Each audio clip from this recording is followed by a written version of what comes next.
Hello, job seekers. Melanie here with CGL Recruiting. Lots of videos coming out. I feel like I've said that 1,000 times in the last several days. So this is a great video. If you are a person that has lots of contract, temporary type freelance work on your resume and you're not sure how to show it. I actually have two different questions that we asked HR professionals in our recent HR survey that cover this topic. One is going to be looking at how you should represent this data on your resume, and the other is how they want you to put this data in their applicant tracking system. And I think you're going to be surprised at the responses. So if you have not subscribed yet, please consider doing that now. I'm always amazed how many people watch our videos and don't subscribe. Every time that you subscribe, all it's going to do is give you a reminder every time we release a new video. It is free to do so.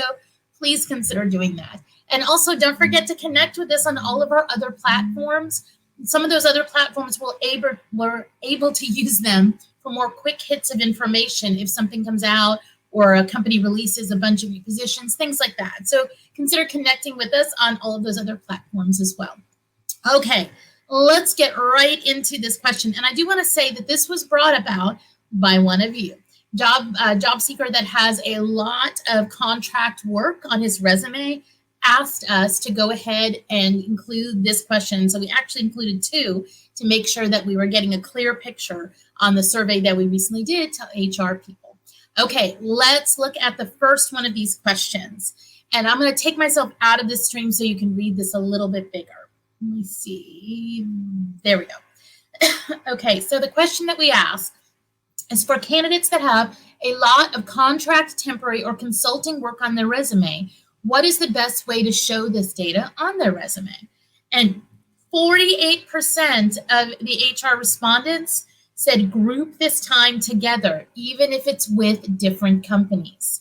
And then the rest of the group, 37%, said show each one separate. So that's still, a good chunk over here, but definitely the preference is to group this time together, even if it is with the different companies. Now, this other part over here that was this 15%, this was very, very varied. It had information in it like, well, it depends on how long they were in each one of the contract or temporary jobs.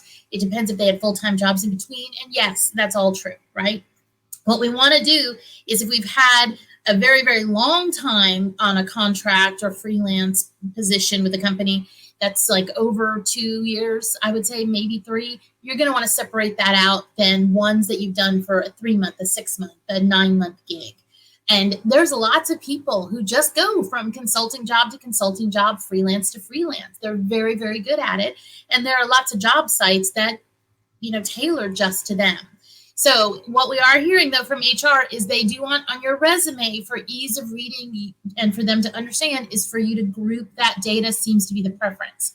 Now, let's take a look, though, and see what they said when we asked this question, which is for candidates that have a lot of contract, temporary, or consulting work on their resume, what is the best way to enter this into your applicant tracking system?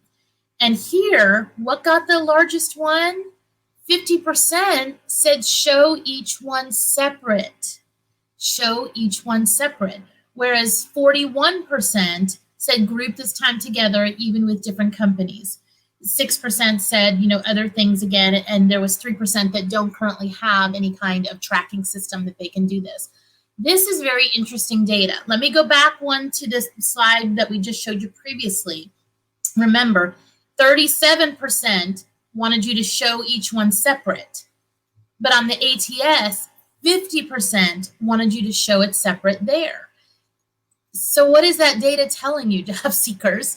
I think if you are a person that has lots and lots of contract temporary data, they are asking you to put those companies separate in the applicant tracking system, and that's going to require a resume that lists those out separately. If you have a resume that just has it as a whole and try to load that in the system, it's not going to load, right? So you may need to have a resume that's separate, which is the one that you actually attach.